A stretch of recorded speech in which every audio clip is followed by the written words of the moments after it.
Michael, we are less than 150 days from the NFL draft. You know I do not need an excuse to talk draft.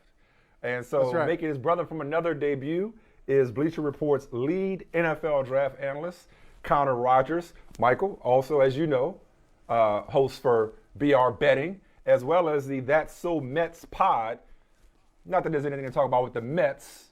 We'll get to that in a second. But let's start with the draft because I've let Michael off the hook, Connor, through 90 minutes of the show, and haven't talked about Aiden Hutchinson destroying his Ohio State Buckeyes with 3 sacks. But let me ask you this from a broader perspective, man. You know, we're coming up on Conference Championship weekend.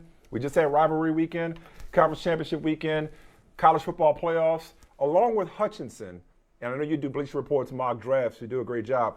Who stands to make themselves, or who's making themselves a lot of money when it comes to prospects and their last opportunity to put something on film?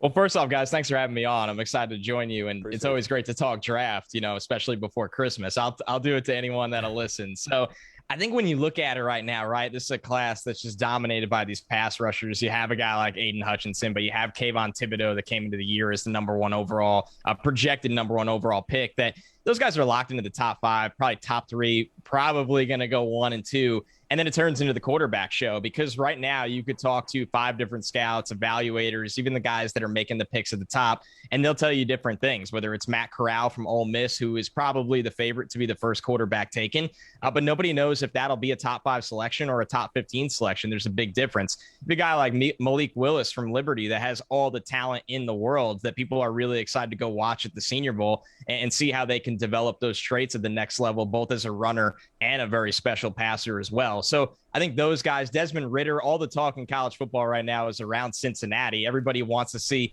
is Cincinnati going to get screwed out of the college playoff, or are we going to get to watch them? Well, they have Desmond Ridder, their quarterback, going to go in the first round, a cornerback and Ahmad Sauce Gardner that's going to go in the first round, and even a guy like Myjai Sanders, their defensive lineman, that'll probably sneak into the first round as well. So I think everybody likes to make their draft projections off of what guys do in the playoff. Of course, it's a longer season than that, but that's when you can really shine in the spotlight.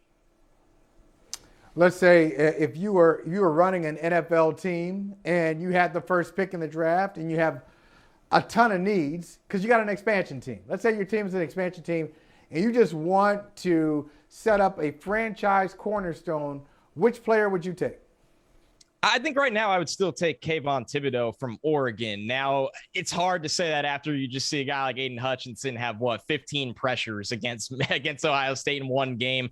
3 of those were sacks. We know he can, completely take over a game. But when I look at Thibodeau, what you always have to do at the draft is not forget, what guys have done all 3 to 4 years of their college career, not just the last 2 to 3 weeks. And Thibodeau was a special high school talent, a 5-star recruit that went to Oregon as a true freshman. And he had 9 sacks as a true freshman, dominated. And he whooped up on guys that are starting on NFL offensive lines right now. So as much as I love Aiden Hutchinson and think there's a very real chance that the Lions can view him as that franchise cornerstone player and take him number 1 overall, I think Thibodeau is still at the top of that conversation. And the most interesting conversation here, guys, is really that we're not talking about any quarterbacks at the top to the Lions or the Texans that really need quarterbacks. We know when the dust settles and whatever does happen, Deshaun Watson's future is not with the Texans. Jared Goff is not the answer in Detroit. So when you look at it, it just goes to show you those 2 teams probably going to be picking number 1 and number 2. I'd be floored if they take a quarterback. And it just goes to show you that we're not spoiled this year like we were last year with Trevor Lawrence, Justin Fields,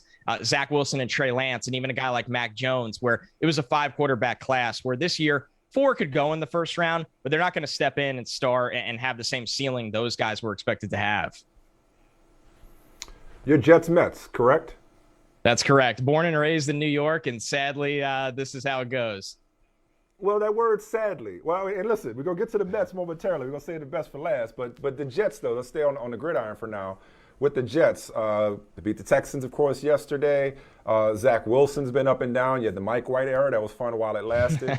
I'm wondering what you saw yesterday and what you've seen from the Jets this season. Plus, you're looking at 2 first-round picks. We saw you got them going tackle and edge rusher in your latest mock. What have you seen that's giving you hope as a Jets fan?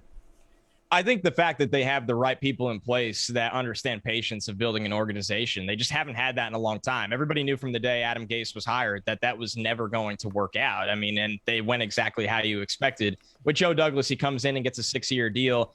The Jets are a notorious franchise at the top for ownership for firing guys after 1, 2, 3 years, where Joe Douglas was given the clean slate to go in and do things the way he wanted to, trade some star talent like Jamal Adams, but in return, get a lot of picks back. And then you'll get a guy like Robert Saleh that, quite frankly, you know, I know people that were in the building for the Gase era that are now still in the building for the Saleh era. The entire attitude and belief in the building changes. And maybe the record doesn't reflect that, but people really do believe in Robert Saleh. And that's everywhere he's gone, from Jacksonville to Seattle to San Francisco, and now a place like New York. And despite their record being, ultimately disappointing, they have beaten the Bengals. They have beaten the Titans, and they did get a gritty, sloppy win against the Texans yesterday. And they're doing it not just with a young quarterback that's been injured as well, but they're doing it with the youngest team. They have the most rookie snaps played in the entire NFL. Their secondary is made up of undrafted guys and day 3 picks and even street free agents. Once again, even a guy like Corey Davis has missed some time, while Elijah Moore is the number 1 target in the offense. Michael Carter, a 4th-round rookie, is the go-to running back in the offense when he was healthy. So they're going out there with 22, 23-year-olds pretty much at every single position. A first-time play caller in Mike LaFleur, first-time head coach in Robert Saleh, first-time defensive coordinator in Jeff Ulbrich at the NFL level. And at least they're competing now in flashes. Now, it has to be better. There's no doubt about that. But at least you're showing guys will buy in, and maybe 2022, after you use those million picks, 4 of them will probably be in the top 50. You actually have a blueprint of a real NFL roster. You made a reference earlier, Connor, to, Trevor Lawrence and some of the picks in last year's draft, quarterback-heavy draft, 5 in the first 15 picks. When you compare what your pre-draft analysis was of Trevor Lawrence and Zach Wilson and Trey Lance and Justin Fields and Mac Jones, pre-draft analysis to what they've actually put on the field, anybody who you got exactly right, and has anybody surprised you with the way they performed so far in the NFL?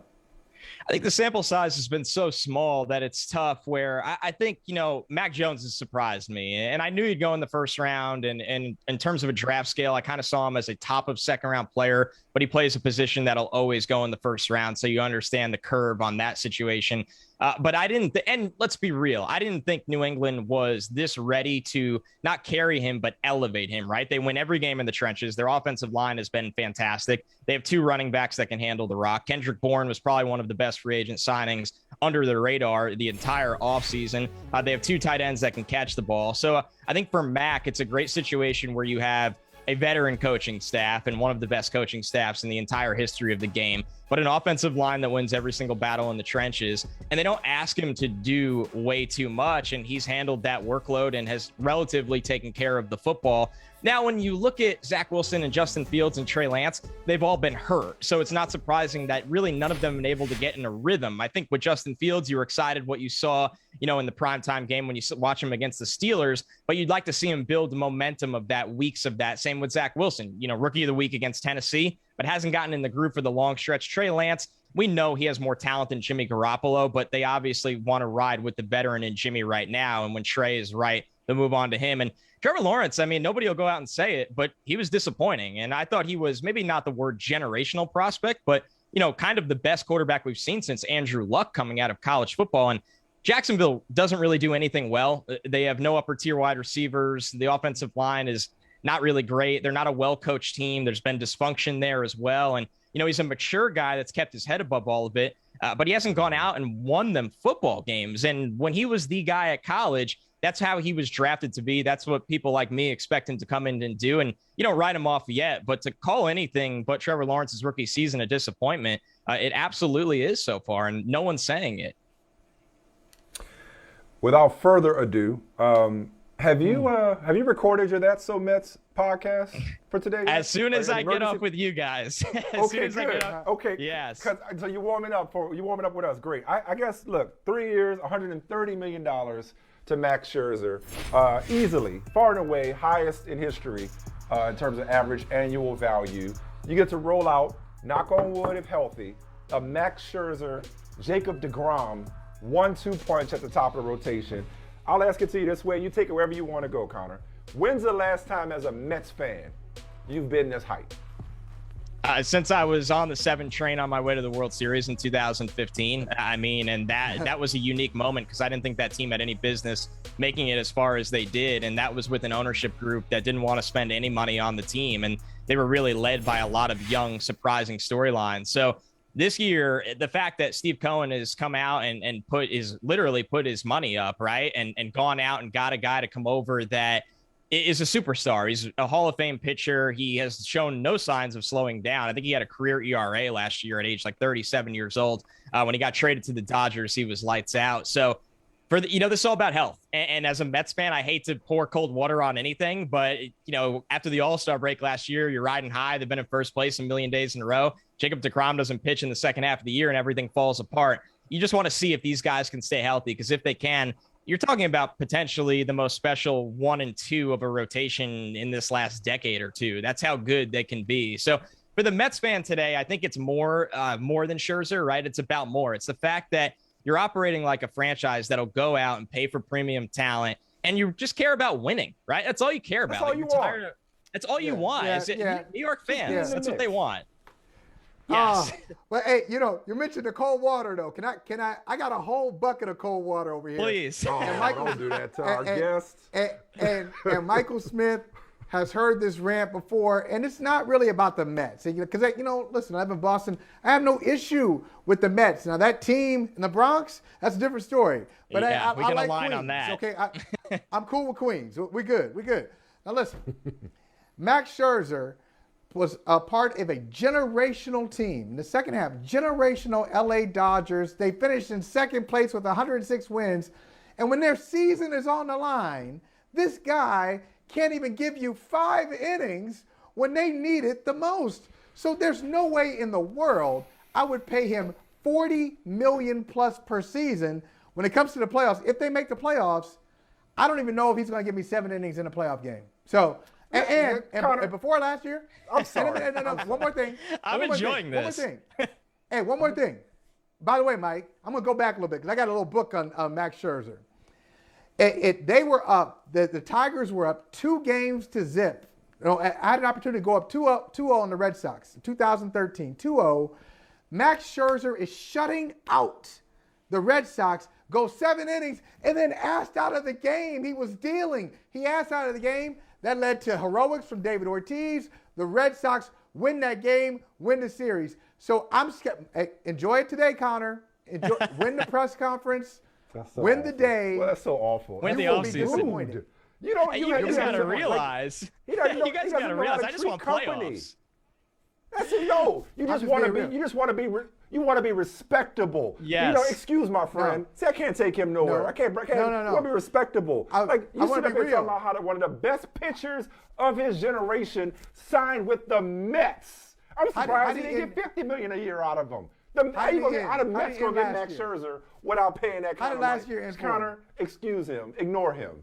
He didn't have the ball in his Jacob deGrom hand. and Max Scherzer. Listen, this is nothing compared to what I've gotten on the subway before coming home from Mets losses from Yankee fans that didn't even watch their team play that night. So I'm equipped for it. I'm built for it. The fact they're in the conversation right now is all I ever want as a Mets fan, right? You got to realize my expectations are so low. I grew up a New York Knicks fan, a New York Jets fan, a New York Mets fan. My expectations for professional sports teams that I've liked are about as low of a bar as you can clear. So the fact that they even own the offseason right now is my personal World Series. That's like a win. Let this man have. Let this man have a moment. Let him have a moment, Michael. Let him give him that. Give him today. Now, Connor, I just want to give you a hug now. Give him today. Oh man, I want to come back on in the summer and we'll revisit this. If Scherzer's not pitching, then I'll be like, you know what? Here we are. But right now, this is like when the Knicks got mellow. We're just going to enjoy the day. Exactly. Okay. That's exactly right. And thank you for spending part of it with us. Go record the That's So Mets podcast. Ignore everything my rude co-host just said. Don't know how to treat people. First time on the show, he's throwing cold water on your day. Keep in mind. Because something happened in 2013. The state, I appreciate you guys, and 2021. And 2021. Okay. I appreciate you guys. Thanks so much for having me. Oh, and definitely come Connor, back and talk draft. Before the summer, we got to talk more draft, man. That's my Christmas. How you feel today is how I feel every day about the draft.